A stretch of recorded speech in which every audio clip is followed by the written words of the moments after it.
Hello, everyone. Today we're here with Sonya. Why don't you go ahead and introduce yourself? Hi, I'm Sonya Martinez-Ortiz. I am the Executive Director of the Rape Recovery Center.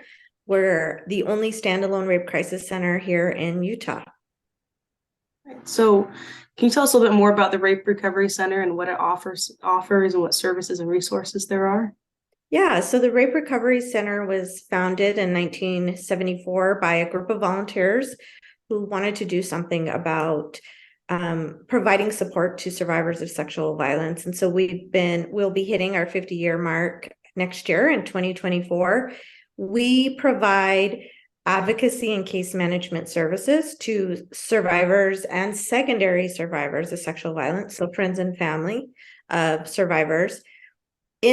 As a part of that advocacy, we provide accompaniment to hospitals for sexual assault exams, which are often referred to as CODAR exams. So when someone goes to a hospital and they request that a sexual assault exam be completed, the sexual assault nurse examiner will come out to do that exam, and then they will dispatch out our advocates, and our advocates will then be there with the survivor to help educate them about victims' rights, help them understand the process, and then also just explain some of their options in terms of if they're comfortable or not comfortable yet with reporting to law enforcement.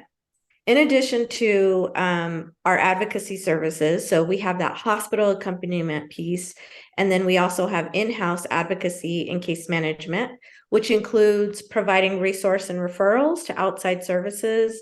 It includes some basic psychoeducation around, what trauma responses look like, what you might be experiencing after an assault, and then also connection to outside resources like applying for crime victims reparations, utilizing a therapist in our office, or maybe getting a referral to a trauma-informed therapist out in the community. We also provide therapy, as I just mentioned. So we do trauma-informed therapy to survivors of sexual violence. So this is for primary survivors. So our advocacy services is available to primary and secondary survivors. Our therapy is to primary survivors who experienced assault themselves. And this could have happened anytime during the lifespan. So this doesn't just have to be for folks who most recently experienced a sexual assault. And then our other arm is our prevention education arm. So that arm of our organization does outreach to ensure that communities know who we are, know what resources exist. And then we have prevention education, where we go into junior highs and high schools and other community-based places, really, including sometimes employers, and provide education around what sexual violence is and how to prevent sexual violence from happening in the first place. You're talking about sexual violence a little bit. So, what are the different types of sexual violence and how many and how are they defined? How are they differentiated? Yeah, so sexual violence is kind of an all-encompassing term or an umbrella term that refers to various acts, which include sexual assault, rape, sexual abuse, and even sexual harassment. So when we talk about sexual violence as a whole, it includes all of those things. Then, what are the legal definitions of rape, sexual assault, and sexual abuse in the state of Utah? Because it differs from state to state. So, what is it in Utah? Yeah, and it's actually complicated, which is why I think it's really great that you're asking the difference between well, what is sexual violence? And then what are some of the legal definitions? Because we often have to understand the differences between those, also just for educating the community and our clients. So in Utah, so I'm not going to go through every single detail because it's actually quite lengthy, the number of definitions that are on there. So I'm going to highlight maybe the most familiar, the things that people would want to grab know right off the bat.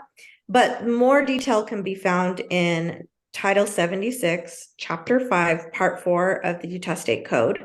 So I'll put that in the description below. Okay, perfect. Yeah. So when people click on it, they'll see there's kind of a long list, and there's different situational reasons why the list is long.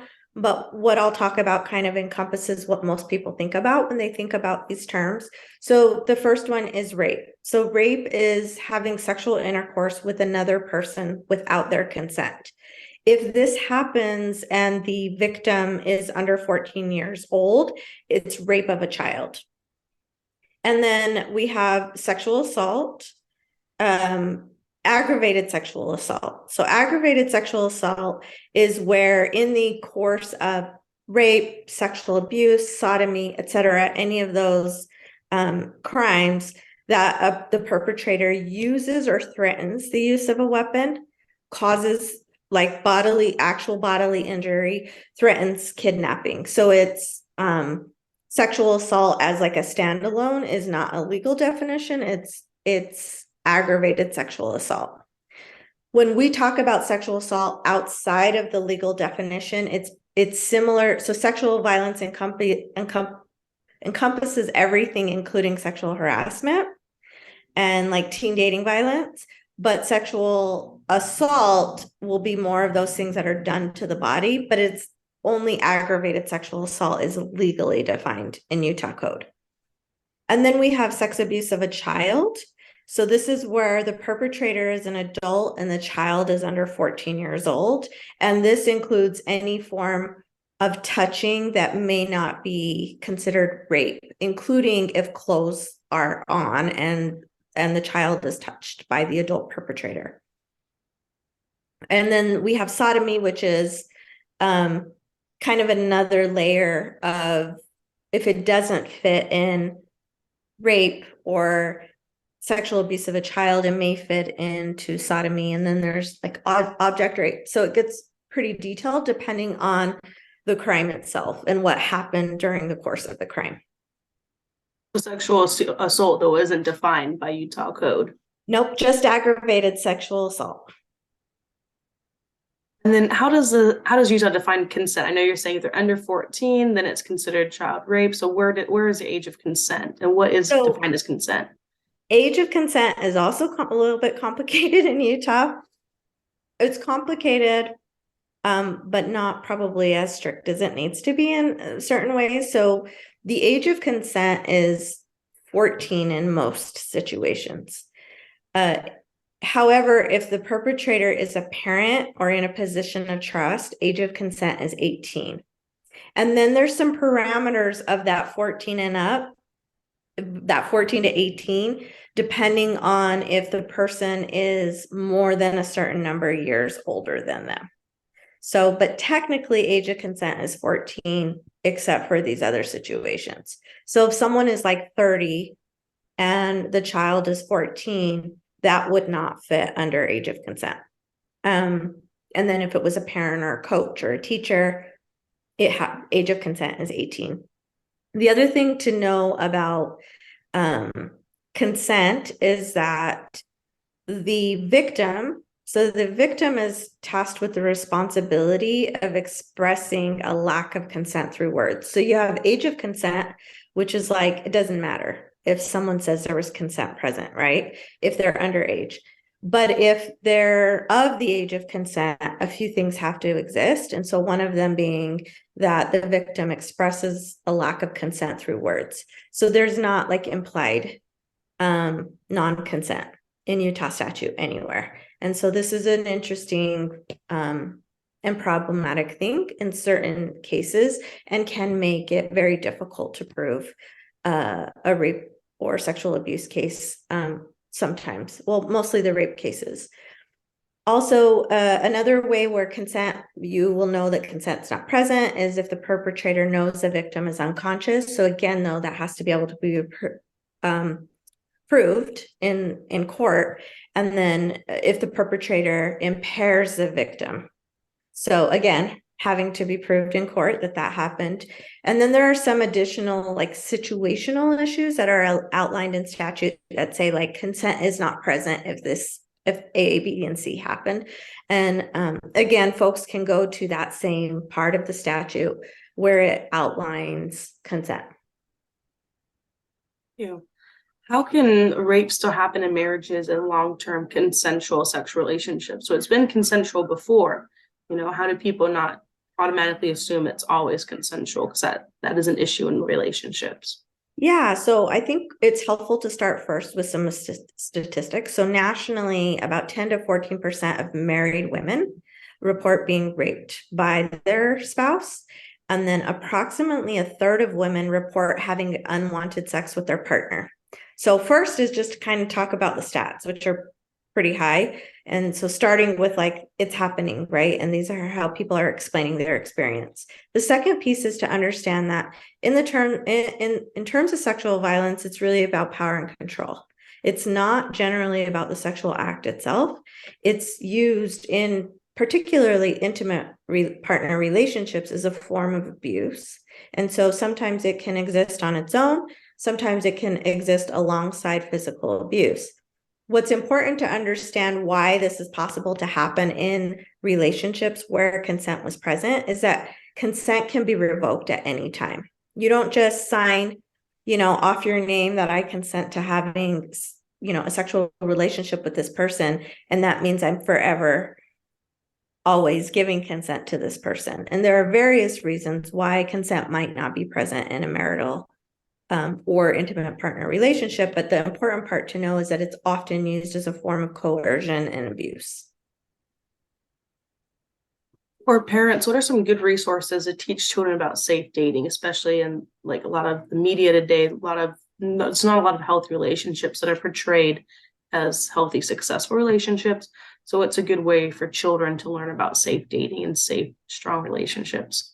Yeah, so the foundation of our education program, our prevention education programming at the RRC is all about healthy relationships and talking about like, what does it look like to have healthy relationships as early as possible, down to, the teaching the toddlers how to ask permission to use the crayon rather than taking it from someone's hand, or asking for permission for hugs or kisses, as opposed to forcing a child to give a hug or a kiss to adult family members. So knowing that it kind of starts early and that we are a resource in terms of teaching healthy relationships and modeling them in our home. But as I said, this is sort of the foundation of the RRC's prevention education curriculum.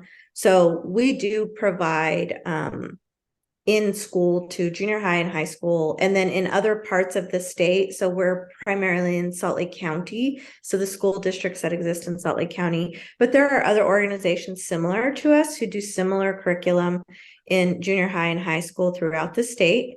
And so I think one thing would really be talking to administrators and seeing how those prevention education courses, workshops can be tied into their health classes, and making sure that students have access to that information right at school and as early as possible. And like I said, we do that in junior high and high school. We also have a year-long program called the Teen Advocacy. It's the Peer Advocacy Council. So it's for teenagers, where they come through a year-long program, and we actually work with them to become advocates for their peers and modeling healthy relationships. So it's like train the trainer kind of things, but at the peer level. So it's really empowering peers to go out into their communities and model healthy behaviors and healthy relationships with their peers. So that's something folks can get their youth involved in. If they're interested in that, they can contact us, and I'll give some contact information in a little while. There's also some really decent and good materials online. We know that that's, people receive a lot of their information online these days.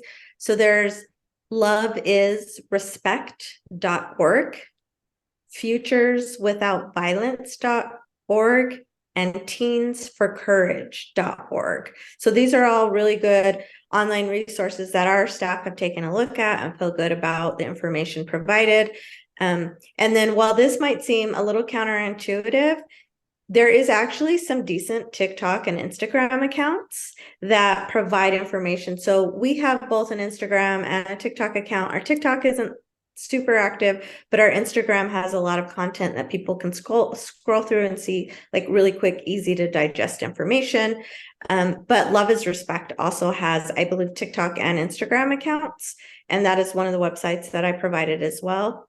And so those are ones that we feel highlight and teach accurate information. There's a lot of stuff out there. It's not always accurate. Switching gears just a little bit, what is something you'd want to say to someone who is raped who might be watching or listening to this? Well, the first thing is that I believe you. The Rape Recovery Center believes you. And there's always someone here if you need someone to talk to. We always just start with believing. And I believe you. And the Rape Recovery Center staff believes you.